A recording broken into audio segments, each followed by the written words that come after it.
Sa labas ng isang bahay, si Teacher Mark ay may suot na school ID at may dalang clipboard. Makikita si Aling Nena na naglilinis at nagwawalis sa kanilang bakuran. Ay, Teacher Mark! Napadpad po kayo rito. Magandang umaga po. May problema po ba ang anak ko sa school? May bagsak ba siya? Naku, wala po, Aling Nena. Huwag po kayo mag-alala. Narito po ako para sa ating community immersion. Nais ko lang po makipagkwentuhan sa mga magulang para malaman kung ano ang pangangailangan niya rito sa barangay. Akala ko po kasi ang mga teacher ay sa loob lang ng silid-aralan. Nakakatuwa naman po na lumalabas kayo para alamin ang sitwasyon namin dito sa labas ng eskwelahan. Opo, Aling Nena. Ang edukasyon po kasi ay hindi lang natatapos sa 4 na sulok ng classroom. Mas naiintindihan po namin ang mga bata kapag alam namin ang buhay nila dito sa komunidad. May mesa na may mga libro, school supplies at relief goods. Nagtutulungan sina Teacher Mark at si Aling Nena sa pag-aayos. Aling Nena, tingnan niyo po. Dahil sa tulong ninyo at ng iba pang mga stakeholders at opisyalis dito, napakaraming pamilya ang nakikinabang sa ating literacy at livelihood program ngayon. Totoo yan, teacher.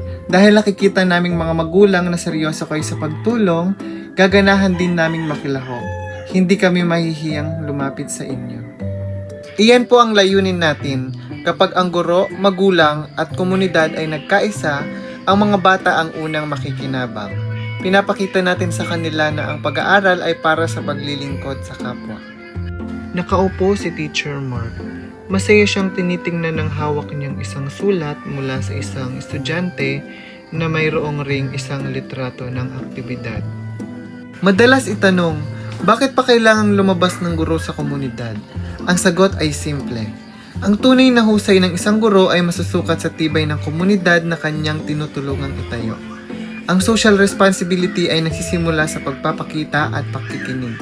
At ang kolaborasyon naman ay mas malakas tayo kapag ang mga magulang at stakeholders ay itinuturing nating katuwang sa paghubog ng mga bata. So ang resulta, ang mga mag-aaral natin ay lumalaking may malasakit dahil nakikita nila ito sa atin. Kapag lumabas tayo sa ating mga silid-aralan, hindi lang tayo nagtuturo ng leksyon. Tayo ay nagbabago ng buhay. Dahil ang gurong kaisa sa komunidad ay gurong tunay na nakauunawa sa puso ng kanyang mga mag-aaral. Ang responsibilidad sa lipunan ay hindi lang isang konsepto. Ito ay isang gawa. Sa pamamagitan ng pag-oorganisa ng mga outreach programs, ang mga guro ay nagiging leader at huwaran sa labas ng paaralan.